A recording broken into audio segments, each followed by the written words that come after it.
The terminal looked normal. The machine looked normal. That was the whole point. At a 7-Eleven convenience store in Milton, Pennsylvania, customers walked up to the counter, bought what they needed, and used the payment terminal the way people do every day. Swipe, insert, tap, enter the PIN, take the receipt, leave the store. Nothing about that moment should have felt dangerous. No one was opening a suspicious email. No one was wiring money to a stranger. No one was handing their card to someone in a parking lot. They were standing inside a convenience store, using what looked like a normal payment terminal. But according to investigators, the terminal was not normal. Attached to it was a covert skimming device designed to steal encoded card information. And not just any device. Officials said it was an exact replica of the store's legitimate payment terminal, which is what makes card skimming so disturbing. If a skimmer looks fake, it has already failed at its one job. This one, investigators say, was built to blend in. And for multiple days in February 2026, it allegedly sat there at the point-of-sale terminal, quietly collecting information from people who had no reason to know anything was wrong. That is the scary part. A card skimmer does not need to break a window, it does not need to threaten anyone, it does not need to make noise, it only needs the victim to trust the machine. And in this case, investigators say the stolen information came from EBT accounts. That means the money being targeted was not luxury spending. It was not extra cash, it was food assistance, groceries, meals, monthly support for people who needed it. So this was not just a card fraud case, this was a food benefits theft case. And it began with one payment terminal that looked exactly the way it was supposed to look. For people who rely on EBT benefits, the balance on that card can decide what happens for the rest of the month. It can mean groceries in the house, dinner on the table, a little breathing room when money is already tight. So when those benefits disappear, the damage is immediate. This is not like losing points in a rewards account. This is not a minor inconvenience. This is someone opening their account and realizing the money they needed for food is gone. State Inspector General Michelle Henry put it plainly, EBT benefits are not abstract dollars, they are groceries, meals, and security for working families, and that is why this case hits differently. According to officials, the skimming device was placed at the Milton 7-Eleven around February 7, 2026, and remained there for multiple days before store employees discovered it. Think about that. For days, customers could walk in, use the machine, and leave without knowing their card information may have just been copied. Investigators later said stolen account information was used to make fraudulent purchases at BJ's Wholesale and Sam's Club locations across Pennsylvania and New Jersey. That gives the case a second layer.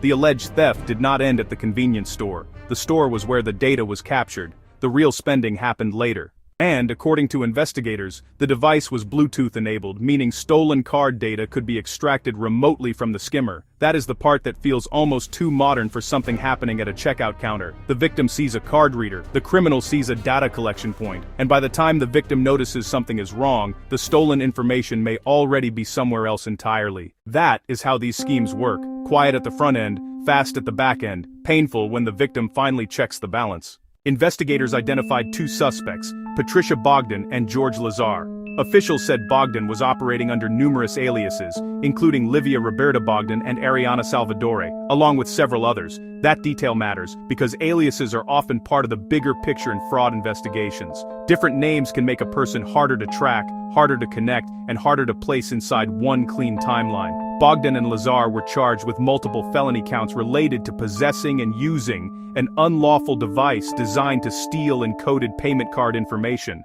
along with related conspiracy charges. To be clear, criminal charges are accusations. Both defendants are presumed innocent unless and until proven guilty in court, but the allegations laid out by officials are serious. Investigators say the fake terminal was attached to the 7-Eleven point-of-sale system in Milton, Northumberland County. After card data was stolen, fraudulent purchases were made at BJ's Wholesale and Sam's Club locations in Pennsylvania and New Jersey. So, the case did not stay in one town, it crossed county lines, it crossed state lines, and it required local, county, state, and federal cooperation.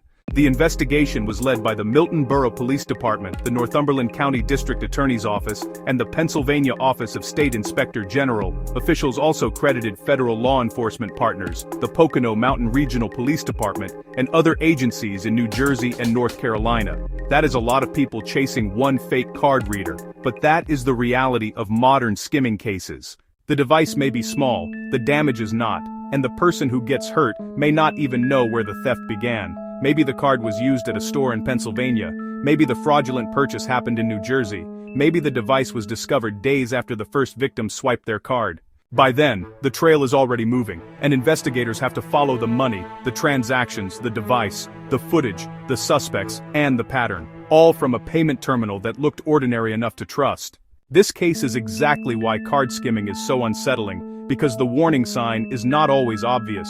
A skimmer does not have to look like a Hollywood gadget with blinking lights and wires hanging out of it. Sometimes it is a carefully made overlay. Sometimes it is a fake terminal. Sometimes it looks just like the machine people use every day. That is why the best prevention step is simple. Check this first. Before using a payment terminal, look at it for a second. Does the card reader look loose? Does anything wiggle? Does the keypad feel unusually raised? Does the terminal look different from the one next to it? Is there tape, damage, a mismatched cover, or anything that feels added on? If something looks wrong, do not use it. Tell the store. Use a different terminal. Pay another way if you can. For EBT cardholders, Pennsylvania officials also urged recipients to lock their EBT card when it is not in use through the free Connect EBT mobile app or connectebt.com. They also advise changing the PIN regularly, especially before the monthly payment date, and reporting suspicious account activity to the County Assistance Office. That part matters, because in cases like this, protection is not about being paranoid. It is about building one extra pause into a routine transaction. 1 second to look at the machine. 1 second to ask, does this look right?